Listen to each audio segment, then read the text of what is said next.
இது கில்லு T20 world cup டீம்ல எடுக்கலையா? அப்புறம் யாரை எடுத்தாங்க யாரை விட்டாங்கன்னு பாத்துருவோமா வாங்க. கில்லு மாதிரி தலைவனும் ஃபார்ம்ல இல்ல. ஆனா டீம் வின் பண்ற ஒரே காரணத்துக்காக கேப்டனா போட்டுட்டே இருக்கானுங்க. தக்காளி பேர் தருதுற பட்டேலு வைஸ் கேப்டனா போட்டாச்சுப்பா. அதுவரை மன்னன் அபிஷேக் சர்மா ஓப்பனிங். நெக்ஸ்ட் யாருன்னு தெரியுமா? ஒரே போன் அவன் மொத்தத்தை மாத்திட்டானா. இப்ப மெக்கானிக்கா இருக்கேன். உனக்கு நான் 3 போன் பண்ணிருக்கேன். 3 போன் உன்னால ஒரு மண்ணும் புடுங்க முடியல.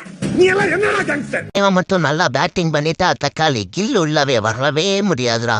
வேற மாதிரி ஃபார்ம்ல இருக்க ஆதித்யா வருமாவும் பேட்டை வச்சு பால பந்தாடுற குங்ஃபு பாண்டியாவும் வேற மாதிரி நம்ம சிக்ஸர் துபே பரவாயில்ல. இப்ப பவுலிங் நல்லா போடுறா. அப்படி இப்ப சிஎஸ்கே நோட் பண்ணி வைப்பா. 2 வருஷம் அப்புறம் டீமுக்குள்ள வராரு இஷான் கிஷன். டொமஸ்டிக் மேட்ச்ல ரன்னு மேல ரன் அடிச்சு நொறுக்கி ஃபைனல்ல செஞ்சுரி போட்டு அடிச்சு கொடுத்தாரு கேப்டனா. செம பேட்ஸ்மேனுப்பா. ரிங்கு சிங் ஒரு பினிஷரா ட்ரை பண்ணுவானுங்க. பவுலிங்ல செமையா பண்ணிட்டு இருக்க ஹர்ஷதீப் சிங் டீமோட ஐகானிக் பிளேயர். பும்ரா இல்லாம எப்படி எடுத்து போடு தூக்கி போடு. ஹர்ஷித் ராணா இவரை பத்தி சொல்ல ஒண்ணுமே இல்ல. நெக்ஸ்ட் போயிடலாம். இன்னர்களின் சக்கரவர்த்தி வரணும் குல்தீப் யாதவும். லாஸ்ட்ல அமெரிக்கன் சிட்டிசன் வாஷிங்டன் சுந்தர்பா.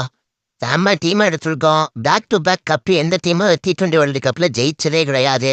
பாப்போம் என்ன பண்றோன்னு. ஹிஸ்டரி கிரியேட் பண்றோமா இல்லையான்னு பாக்கலாம். நடந்தா என்ன கில்லு இல்லையில அதான சொல்ல வர அப்படின்னு கேக்குறீங்களா? அப்ப என்ன ஒரு குத்தாட்டம் போட்டுருவோமா? பத்தல